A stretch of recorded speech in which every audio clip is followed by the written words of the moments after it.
Tenebrae. As we enter the church, we are struck by many signs of mourning at this sacred time. The sanctuary looks deserted and unfurnished.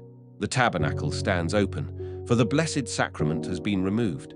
The veil of the tabernacle, flowers and other ornaments are gone. Nothing remains on the altar except the veiled crucifix and the 6 candles.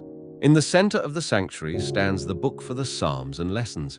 At the epistle side stands a large triangular candlestick, holding 15 candles of common or unbleached wax.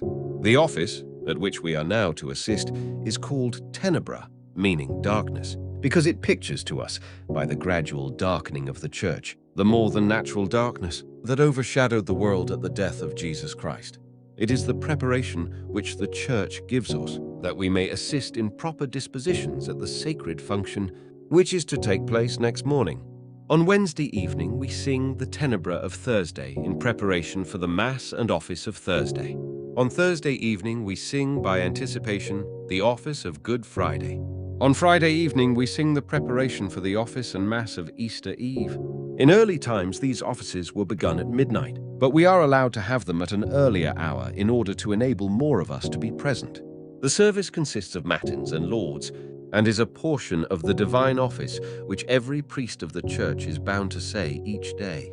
We have remarked that no adornment and ornament, nothing but what is essential, is allowed to remain in the sanctuary during these days of mourning. The church carries this same spirit into her service of prayer and leaves nothing in the office save what is essential to it: the psalms and lessons, the versicles and hymns, the invitations and responses which are used at other times, and form, so to speak.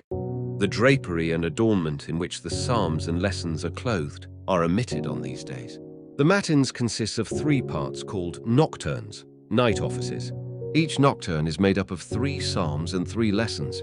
The lauds consists of 5 psalms, followed by the Canticle of Zachary, Benedictus, and the whole office is closed with the 50th psalm, Miserere, and a collect. The Tenebrae service for Maunday Thursday in the Psalms and Lessons brings before us the passion of our Saviour, and in an especial way, the treachery of Judas. In the 3rd nocturne, however, the lessons appropriately relate St. Paul's account of the institution of the Holy Eucharist. The ceremonies of this service are rich in meaning.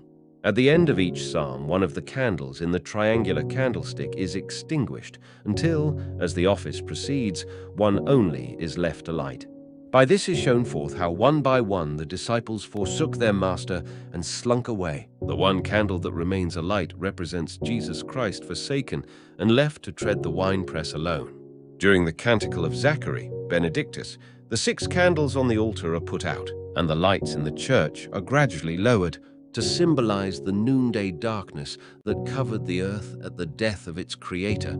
At the end of the Benedictus, the single candle that still burns is hidden behind the altar, while the Miserere is sung amid the gloom.